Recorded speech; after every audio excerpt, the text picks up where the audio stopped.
and welcome to the B2C Commerce Product Roadmap session. My name is Sid Gupta.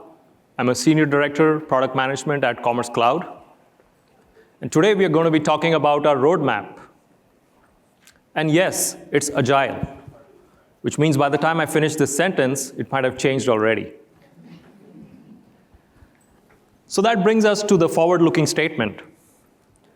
Please make sure that all purchasing decisions are based on currently available products. So if you see anything exciting on our roadmap, don't call your procurement team just yet. I've got an amazing set of speakers today. Product leaders, Katya, Andrew, and Nikhil. And I'm super grateful to have a customer amongst us as well, Jean Roth from Hugo Boss. So let's take a quick look at the agenda for today. I'll talk about a recent shift in strategy at Commerce Cloud, how we are bringing in accelerated investment into B2C commerce. We'll talk a little bit about our vision, and then I'll invite Jean to talk about the e-commerce journey at Hugo Boss, and then we will dive into the roadmap. So buckle up. By the end of this session, you'll know exactly where we're heading, why we are taking this route, and most importantly, how each one of you are a critical part of this journey. So I want to take this opportunity to reaffirm our commitment to your success for the past, present, and future. We know that you're navigating through multiple challenges, market uncertainties, trade wars, tariffs, rising costs. But we want to make sure that you know that you have our support through this phase by offering an e-commerce platform that is modern and AI-driven. Now, our customers have had success on our platform for many years. Now, just last year during Cyber Week, our customers saw an increase in conversion rates of 8% on average. But having a successful Cyber Week is not the only thing that you're expecting from our platform. We've heard you loud and clear. You want more innovation. And so we've listened. I'm super excited to announce that we are more than doubling our investment into B2C commerce. B2C commerce is our flagship product now and for the future. And when I say doubling our investment, it does not mean increasing our sales teams. This investment is directly into our product and engineering teams. So that means more innovation for you.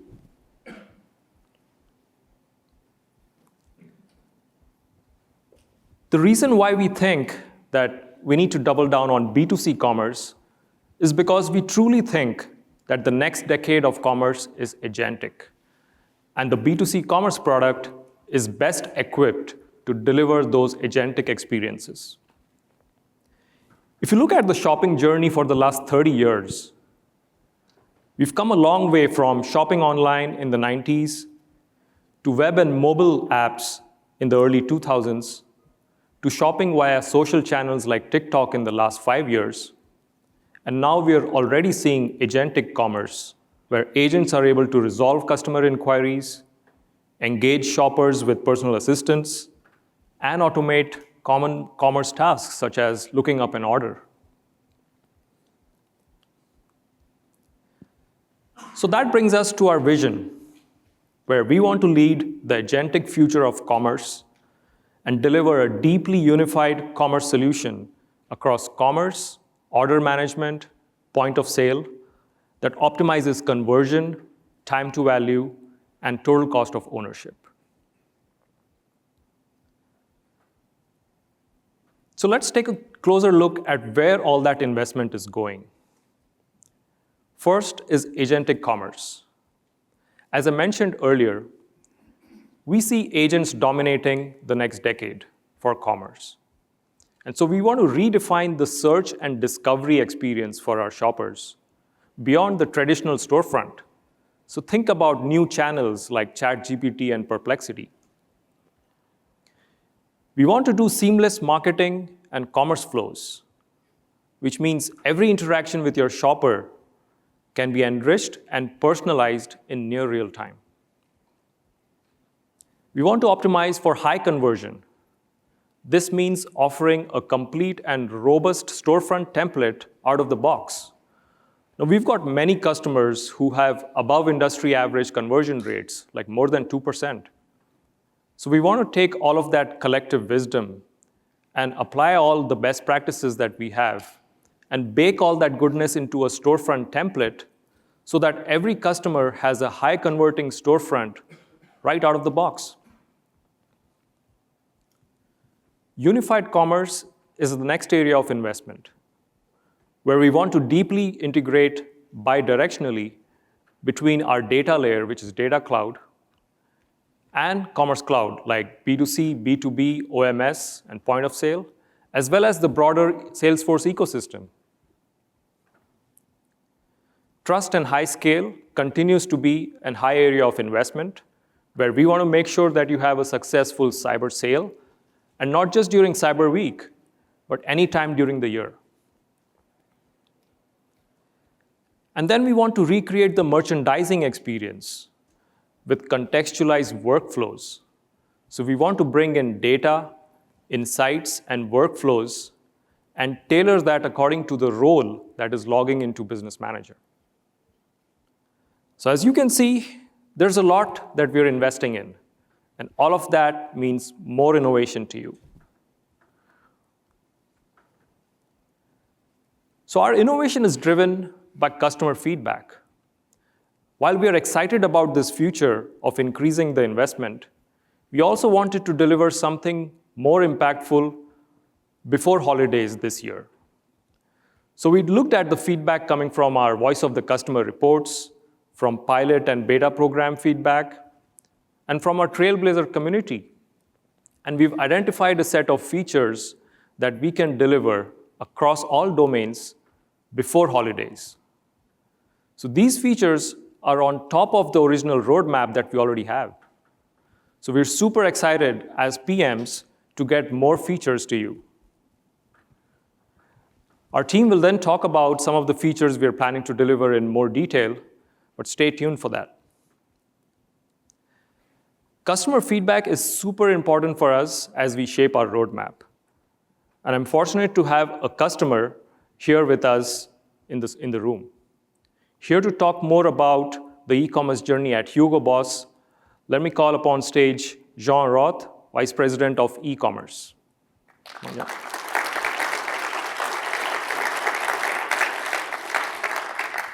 Thank you, Sid. Good afternoon. It's a pleasure to be here. Welcome. Let's start with a short video.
Awesome. Thank you.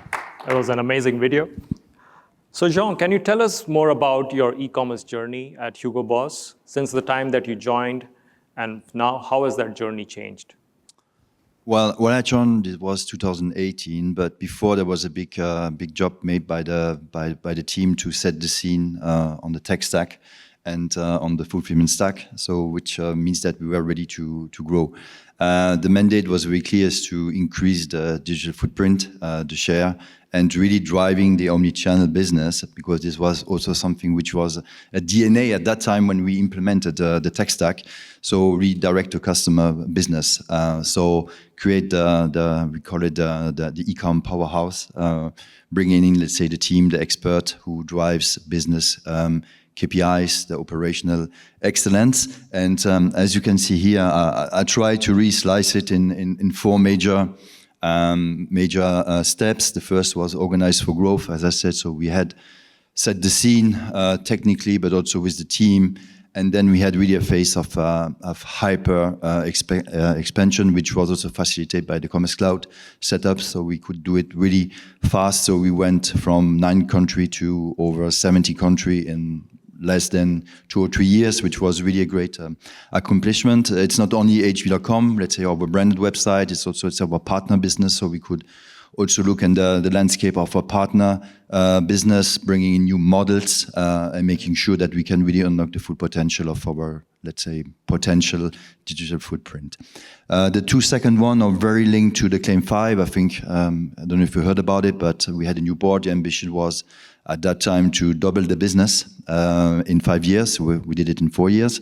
So this was, let's say, two major pillars. Was the brand refresh. It's just what you saw in the video. It's really elevating the experience for the customer, the product DNA, the brand DNA. And the other part was data and AI experience, because one of our, let's say, vision was, let's say, the tech-driven fashion platform. So we really had also, let's say, through, let's say, our setup, bringing data-driven decision, giving to the team dashboard to take better decision.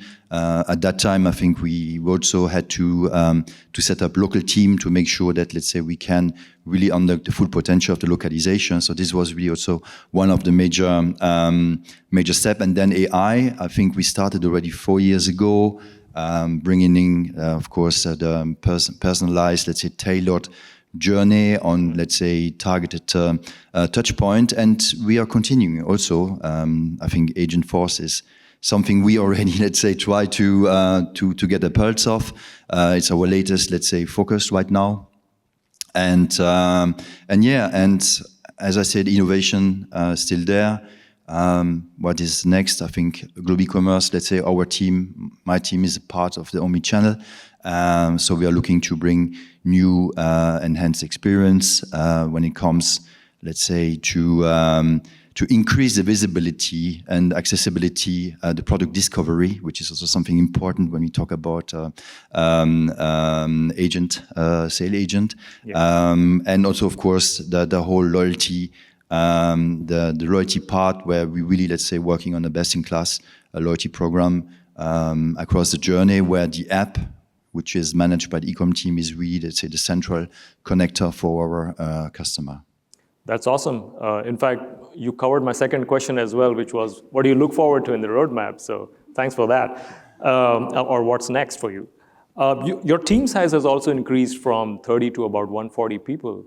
What do you see as the biggest enabler for that growth?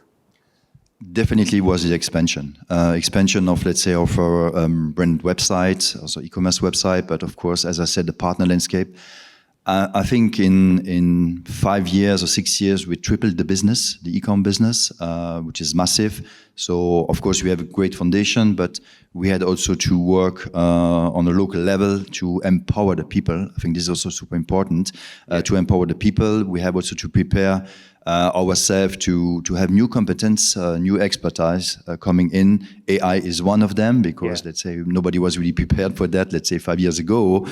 So you have to prepare that. So that's why it's also you have also the reason why we really, let's say, increase massively the size of our team. That's awesome. Any particular area within our roadmap that interests you the most? I must say that I know that's a word you heard a lot here. It's, let's say, everything which touch, let's say, the direct connection with the customer. So I think, as I said, we work on that since now, I think, 2 years. We make a lot of testing, POCs, just to understand what the customer wants to have exactly in terms of sales assistant, you know.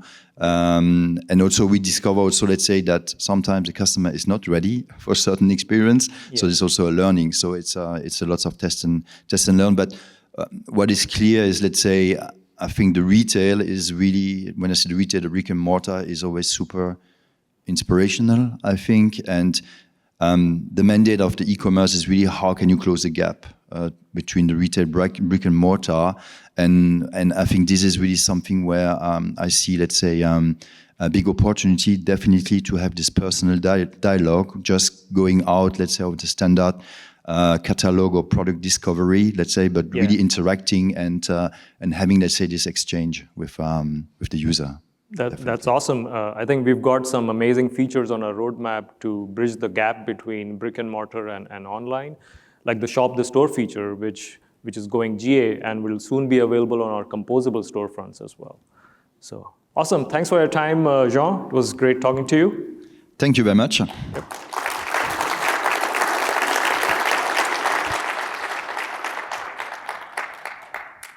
All right, folks, so let's dive into our roadmap now. Our roadmap is aligned around 4 key pillars. So here to talk about our first pillar, merchandiser and admin productivity, is Katia France.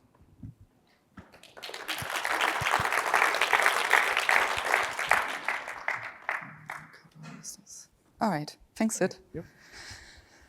Okay, so Sid already talked about our renewed investment into B2C commerce. And like any other product organization, we are trying to find the right balance between improving existing functionality for our customers, but also introducing innovation to all of you, right?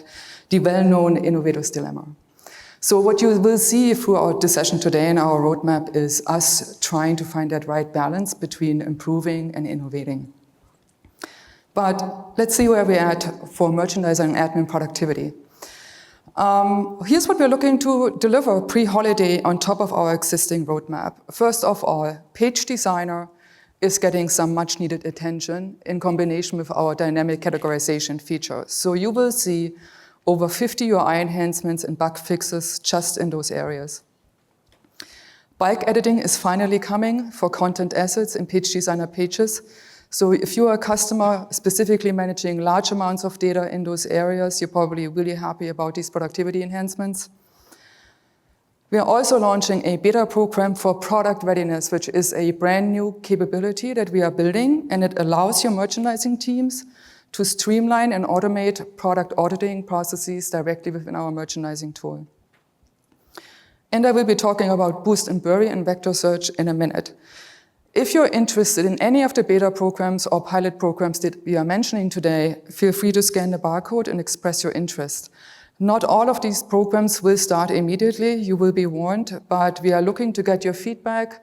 We want to hear your interest, and we may want to pull you into focus groups just to shape our roadmap with you guys together. So scan the barcode or talk to your AE. We get you looped in. All right, Boost and Bury is finally coming to Commerce Cloud. I've heard about this probably numerous times from our customers, partners over the last years, right? And it's finally here. What does it do? It provides you more control over product positioning in your search results. You will be able to control Boost and Bury routes based on product attributes, and you will be able to configure rules based on customer segmentation or customer groups. And not just that, it's all coming to you in a brand new visual merchandising interface. Next, we're introducing vector search. What is vector search? It's a combination of the existing semantic search in combination with keyword search.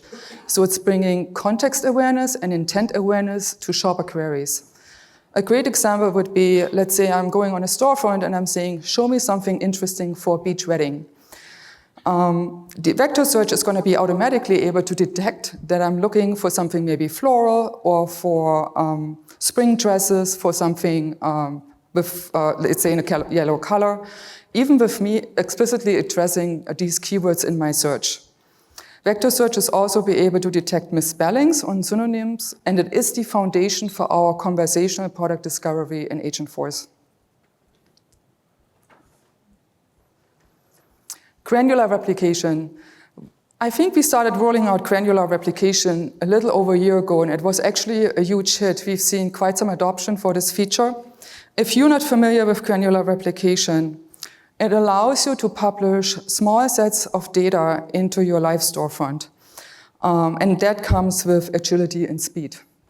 And why was this a huge change in our platform? Well, previously you could only replicate large replication groups with some downsides of a performance impact, and it just took a long time. So granular replication brings you a lot of flexibility. We are supporting already products and price booked entries, and we are now supporting promotions and content assets as well. If you're a developer or admin who likes to trigger workflows using APIs, we will also start supporting granular replications through our data APIs.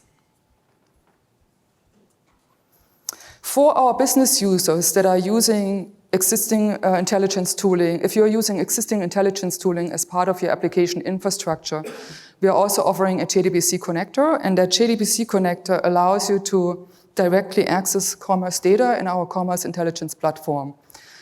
Let's say you can access order data, product data, search data, promotion data, and you can use that data for your own analysis. The JDBC connector is available in beta today and opens up to all customers and partners as part of GA in July, so in about 4 weeks.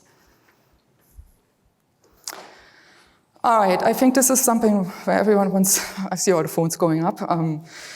All right, what are we talking about and what are we thinking about for next year? First of all, agentic merchandising. We believe that agents and agentic skills aren't just for shoppers and product discovery, but can provide tremendous productivity advancements for merchandisers.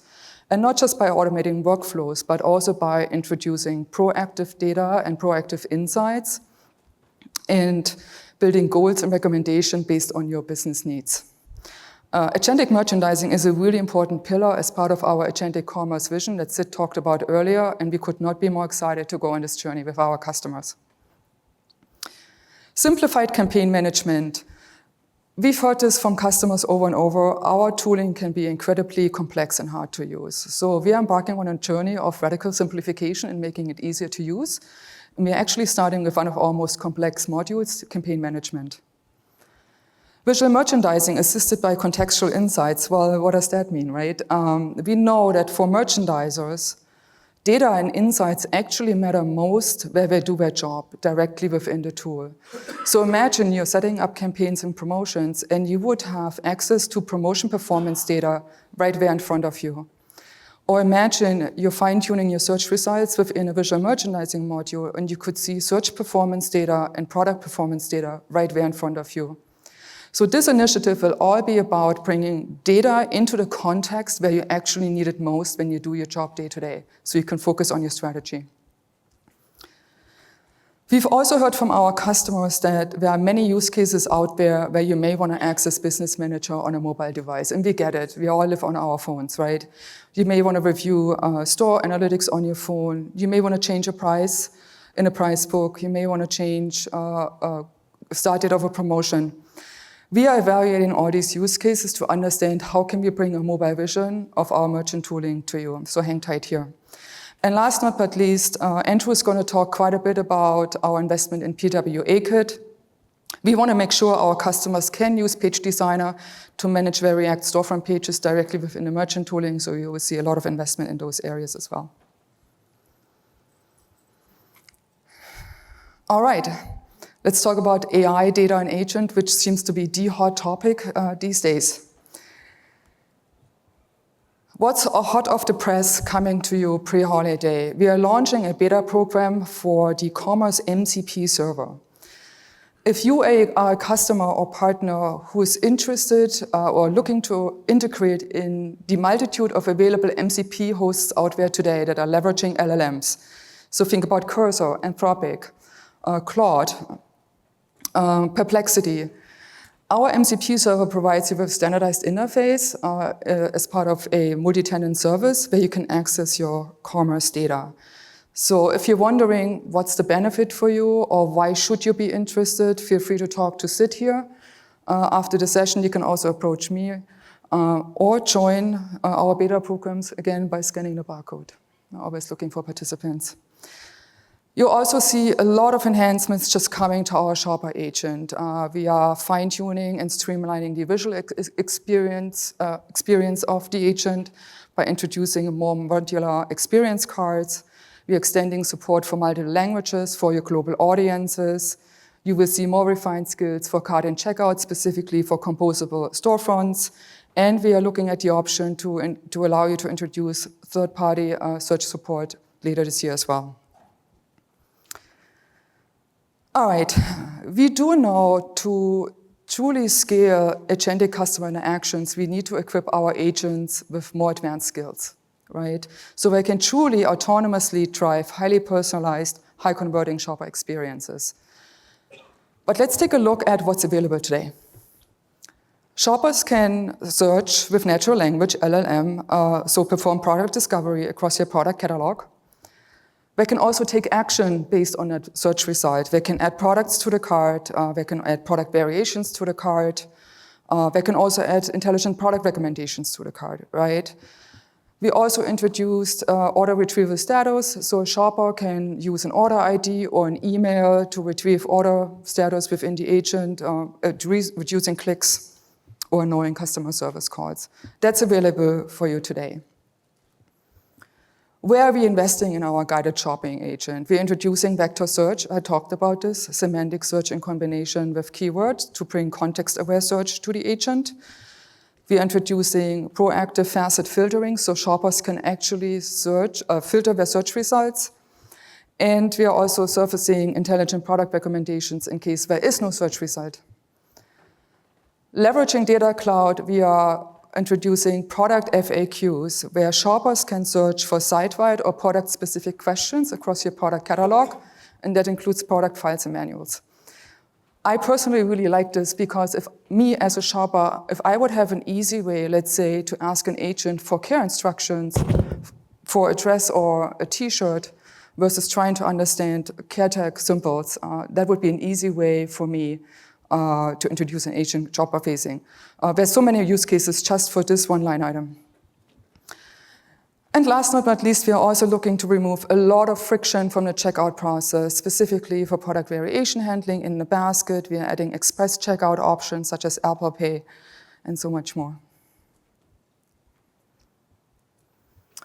All right, we talked about personalization. We also know that agents perform at their best when they have enough data at their hand, right? And you also know that the more data you know about your customer, the more data you have, the better you can drive personalization. And this is where the unified shopper profile comes into play. What is the unified shopper profile? It is a consolidated representation of all customer interactions across all touchpoints integrated in Data Cloud.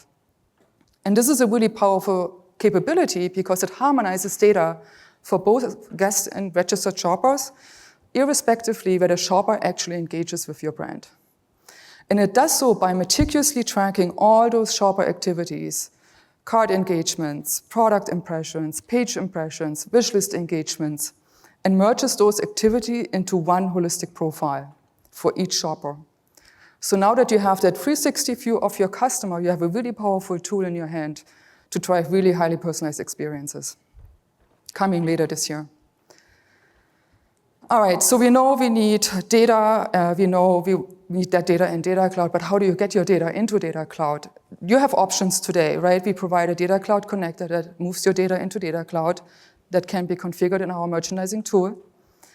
Salesforce also offers a multitude of connectors to connect your own data lakes into Data Cloud as well. You can use that. End of this year, we're introducing Data Cloud Zero Copy for Commerce Cloud. Zero Copy eliminates the need for data duplication and storage in Data Cloud. This comes with significant cost savings for you and allows you to really streamline your data management processes. So think instead of physically moving the data from commerce into data cloud, Zero Copy uses our connector to establish a direct connection into commerce and allows for real-time analysis of your commerce data. It's really powerful. So while we are working on unlocking unified customer profile for you, while we are working on unlocking Zero Copy for you, that doesn't mean you cannot take advantage of Data Cloud today. We support the ingestion of key engagement event data today. That means you can use real-time shopper data to drive real-time segmentation in Data Cloud. So when we talk real-time shopper data, it means, again, cart interactions, product impressions, page impressions, wishlist engagements, all of that. And you can then use these real-time segments in Data Cloud to trigger actions and workflows. So one of the most common actions and workflows is you might want to trigger an email, right? So if you are also a Marketing Cloud customer, you have an email campaign configured, and you can trigger that campaign based on a real-time segment. But what you can also do is you can use that real-time segmentation as a qualifier for Commerce Cloud campaigns and promotion. So Data Cloud and Commerce Cloud neatly integrate seamlessly together without any need for further customization. And you have access to that today. Last but not least, what's coming? And I know I'm running late already. So custom attributes for Data Cloud. We talked about Data Cloud Connector and how it allows you to bring data into Data Cloud. Right now, this is supported for our commerce objects and system attributes. There are many, many use cases where you may want to bring your custom attributes into Data Cloud, right? A great example would be you're managing an attribute called demographics on your customer object, and that attribute represents shopper age. The ability to bring that data into Data Cloud gives you new abilities to build insights or to build new segments based on that information. And you will see a lot of enhancements coming again to shopper age, and we are continuously introducing new skills for product search, product discovery, new upsell, new cross-sell skills. So a lot on our roadmap here to look forward to. And I'm going to take a pause here, and I'm going to hand over to Andrew, who's going to talk more about shoppable composable experiences.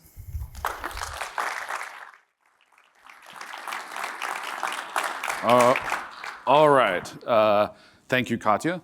So I'm going to go over the thing that I live and breathe every day, composable shopper experiences. Again, kind of the same format here. So a few of new features because of the change in investment. There are a number of things that have moved up in the roadmap. There are a few things that are new to the roadmap to get out there before the holidays. So first, buy online, pick up in the store has moved up in the roadmap. This was going to be out further in the fall. We've now moved them up into July and August. In July, you should start seeing buy online, pick up in the store integrated with the shop the store features that have been added. So that will be there in the composable storefront. And in August, we'll have buy online, pick up in the store with multi-ship, which means shoppers can put together orders that have some buy online, pick up in store items and some items to be fulfilled online within one order. That will be there in August. Order management integration is another thing that's been picked up. That will come out, the first piece of it that will come out before the holidays will have order history and the ability to cancel unfulfilled orders. Following that, we'll have order management integration so that shoppers could initiate returns from the composable storefront. And then lastly, there is a new custom API reporting service that is coming. This service is basically an API that you can call to get metadata information about the custom APIs that you've created. Whether they are online, whether they are activated. If there's a problem with the definitions, it will give you the error messages back there, why they're not there. So it'll make troubleshooting your custom APIs a lot more straightforward. Oh, that's the wrong way. Let's go this way. There we go. So a few things to bring up. So I did want to mention our current native hybrid authentication functionality. This was made available towards the end of April, I believe. This brings hybrid authentication. So if you want to use the shopper login service or SLAS along with SFRA to bring both of those authentication mechanisms together in hybrid front, we've now brought that functionality directly into the B2C Commerce platform. Before, you would have used the cartridge that's called plugin SLAS that's out there to do this kind of bridging. You now no longer need that cartridge. The platform itself knows how to handle the two different authentication services. That can make things a lot more seamless for your shoppers. It also means that it functions with both SFRA and Site Genesis as is. Plugin SLAS did not work very well with Site Genesis, but this will work with both. So if you are about to start a hybrid composable storefront project, I would very much tell you to start with hybrid auth. Don't even look at plugin SLAS. And if you're using plugin SLAS today, I'd encourage you to look at hybrid authentication. It might actually be pretty easy to just enable this and remove plugin SLAS and move on about your lives. But you should look at that. That might be something you want to try to accomplish before the holidays. One note there, support for the PWA Kit version 2 and SLAS public clients for hybrid authentication is coming this month. We should see it in actually a couple of weeks. Why do I keep pushing the wrong button? Oh my goodness. All right, unified observability for headless and for composable as a whole. We've been sending more and more log information, headless log information to Log Center, so you have one place to go see those logs. But we're now taking the next step. We're going to start sending technical metrics information to Log Center also. So Log Center will be the one home where you can see all the technical details about your headless and or composable storefront. So things in there you can see SLAS information, SCAPI, CDN information, custom API information, managed runtime information, all within one spot to give you all the insights that you need and set up whatever alerts you need. This unified observability in Log Center is in preview right now with a couple of customers. It will go to GA in July. A couple of other things around the overall SCAPI developer service. So we are moving to OAS 3 for all the API definitions. That will control all the SDKs that we're producing and the documentation that we're producing on the dev site. The OAS specifications will also be downloadable from the developer site. We've had lots of developers ask about that. So you'll be able to download the specs and then go use them in whatever tool you want for API interactions. We are going to move the SCAPI timeouts into the quota framework. So right now, if you wanted to expand the timeout for a SCAPI endpoint, you have to call support and ask them to do it. This will move it into the existing quota framework, so you won't have to call support. You can make those changes yourself. The shopper login will get passkey and also called WebAuthn, sometimes support. So SLAS itself will have support for passkeys, basically so that users can log in using often biometric things, touch IDs, face ID, and or passkeys stored on their machines. This can improve security for a lot of your shoppers. Now they don't have to be typing in passwords. It can increase the guest to registered user conversion because again, they can quickly get through, don't have to type in a password. This functionality will come to the SLAS API first in Q3, so it will be available within the API, and then we will have it implemented within the PWA kit for the composable storefront thereafter in Q4. And then the last one mentioned here, the eCDN for the composable storefront, we continue to move forward. We want the eCDN to be the default CDN that comes with a composable storefront. There's a few things that still have to happen there we're working on, but ultimately it will give you one unified CDN in front of everything, whether you're using SFRA or whether you're using the composable storefront. It brings all the self-service capabilities that comes with the CDN, with the UI and the API together, so you have one spot, streamlining everything and making your operations of using the CDN, as well as all the protection that comes with the CDN, pretty straightforward from the beginning. Those are all in place in motion. It will probably happen towards the end of this year, so it probably won't completely be there before the holidays, but look forward to that. That will be coming to make things a lot simpler. And now, just like everyone else, a few 2026 kind of sneak peek things. With the change in investment, we have a whole bunch of things that we are looking at to start doing as we dive into embracing the composable storefront and moving forward. So first, we are up-leveling search. That goes for the APIs and for what's in the composable storefront itself, with variant level attributes, and expanded metadata and search suggestions, and general performance improvements to improve search through the APIs. General performance improvements for the PWA kit as a whole. So we have a whole group that is now looking very directly at the core Web Vital statistics for PWA kit. We will be making a number of changes in PWA kit to improve overall efficiency and speed, which will eventually lead into PWA kit version 4. We will have version 4 of the PWA kit sometime end of this year, beginning next year. There will be previews coming up, but we will be breaking down the components, so it's a much more flattened structure, which makes it much easier to override things. There will be optional components. Right now, you take the PWA kit, you get the whole thing, everything in there. We're gonna change it so you can take it and decide which components you want and just choose those so that you're not getting cluttered with all the other stuff if you're not using it. There will be an upgrade to Chakra v3.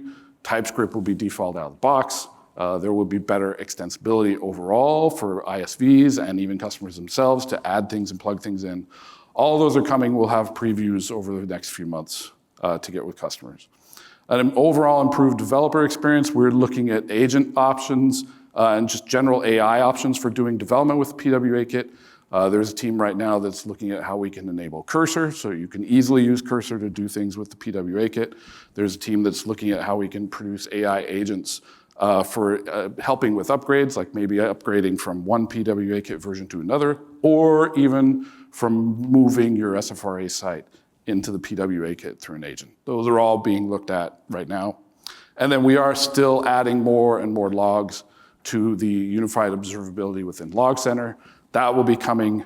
We'll keep adding things in there, ultimately giving a full transparency to everything that's happening from the storefront end all the way back end so that you can see all those technical details. And with that, I will turn this over to Nikhil, who will bring this all home. Sir?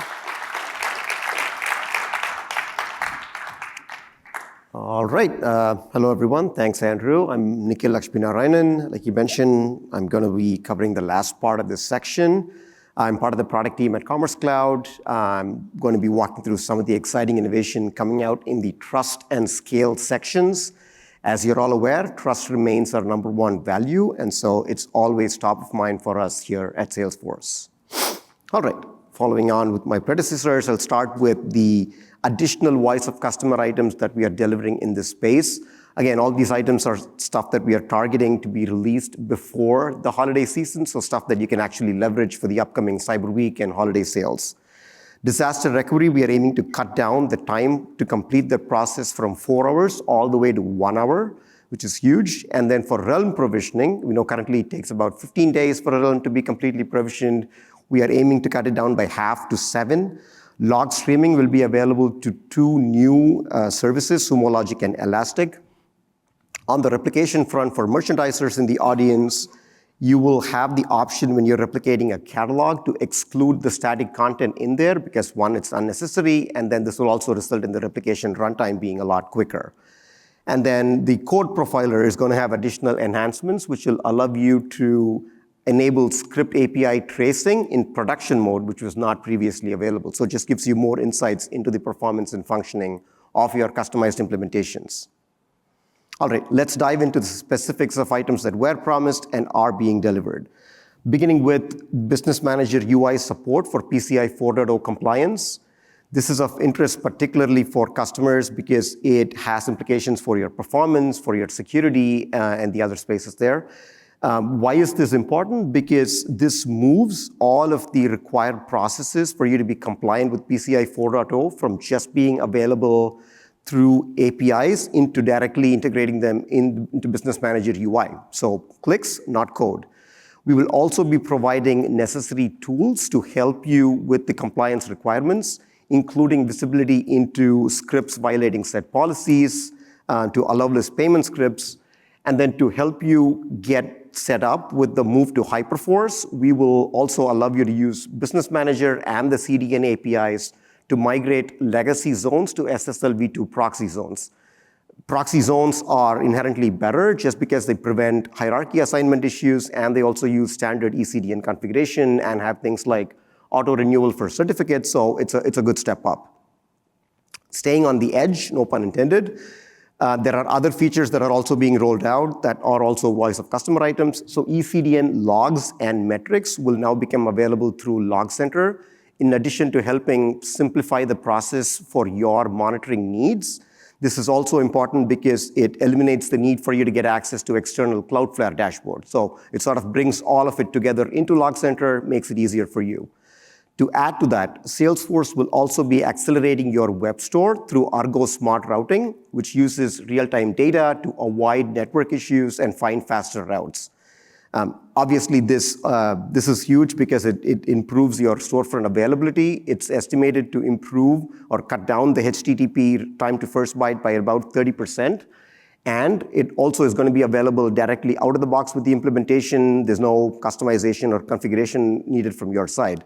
And then last but not the least, just quickly to talk about bot management for our dynamic imaging service. DIS is bundled with Commerce Cloud. It's leveraged by a lot of our customers for things like image resizing, cropping, etc. There are use cases today where the storefront service or storefront version of your discovery imaging service could be impacted by bots. We are working to clean that up and to make sure that the communication between ECDN and the DIS service remains secure to avoid any storefront impact to you by bots or other bad actors. So just on the security platform trust space, this is a huge win. This is expected to be GA in Q3 of this year. All right, moving on from the edge, let's move to account manager enhancements. This is crucial for our security and trust space as well. We've heard from our customers that they want better control over API clients. Well, guess what? Now, what is already GA'd is you could go in and manually permanently delete a disabled API clients. You can only do that for disabled API clients, so it adds to your security posture. And then additionally, what is coming up in Q3 is we will automatically be marking inactive API clients as disabled. This will happen if the client has not been used for for at least 180 days. So it just gives you more insights and more control into what is available and what can be deleted. Moving on from account manager to on-demand sandboxes. Now, on-demand sandboxes is familiar with all of our customers. It's used extensively for production validation, part of your CI/CD processes, for testing, etc. On the ODS side, there are two key investments coming up. First is ODS cloning. So we will have API endpoints, which will make it available, should make it easier for you to restore or clone data, essentially clone a new ODS instance based on an existing one. In addition to giving you better control over your data, the bigger benefit here is that this also significantly cuts down the amount of time that your development teams spend to spin up ODS instances for your teams. The next item is on-demand scaling. So we will be releasing a new profile for ODS sandboxes, XXL. This will allow you to test even larger workloads and gives you additional flexibility. And so if you have a Cyber Week sale or a specific sale event and you need to test extreme scales, this will give you the opportunity to do so and to closely mimic your production instances. ODS cloning is expected in Q4 of this year, and then the on-demand scaling new profile is coming up in Q3, so shortly. And then let's quickly touch on Hyperforce. So Hyperforce is Salesforce next-gen infrastructure. It's powered by cloud technology. All Salesforce clouds, including B2C Commerce, are in the process of migrating over to this scalable foundation on top of which we can build additional features. There are some obvious benefits to customers with this move to Hyperforce. One, there's hyperscale. For instance, we right now on Hyperforce can support up to 27,000 orders per minute. So it just helps meet your scaling needs. There's also the global markets where if you want to spin up or get set up in a new global market, you could do so on Hyperforce in a matter of weeks rather than in a matter of months. So it makes it significantly easier. On the unified commerce front, because all clouds are migrating to Hyperforce, this will make it easier for us to deliver features that have cross-cloud implications and for us to deliver innovation quicker to you.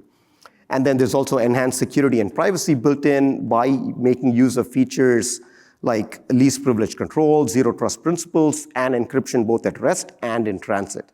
Customer migration from 1P to Hyperforce began in late 2024 and is expected to happen pod by pod, region by region.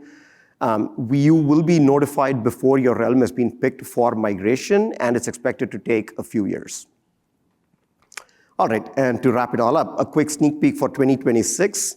Again, beginning at the edge, ECD and rate limits will become available through Business Manager UI. Again, more clicks, no code. And ECD and dynamic caching support is being made available for managed runtime. On the merchandising side for granular replication, Katya touched on the fact that it's already available for content assets. We are also working on making it available for page designer content assets. So one additional aspect. And then on the account manager side, we will add sub-addressing support for usernames to create more operational efficiency for you. So I hope everyone had an informative 45 minutes, the last 45 minutes. We at Commerce Cloud are incredibly excited about the direction that we are taking and to make sure that we continue to serve your needs. Please make sure to engage with your account executives, and if you have additional items you want to see on our roadmap, talk to your AE, put it on the VOC request, or put in an idea exchange. Tomorrow please be there at 12:45. Room W181, same room. There's a shoe carnival shopping spree going on. Everyone who shows up is eligible to win, so who knows. So with that, I hope everyone gets a shoe, and yeah, thanks for the time.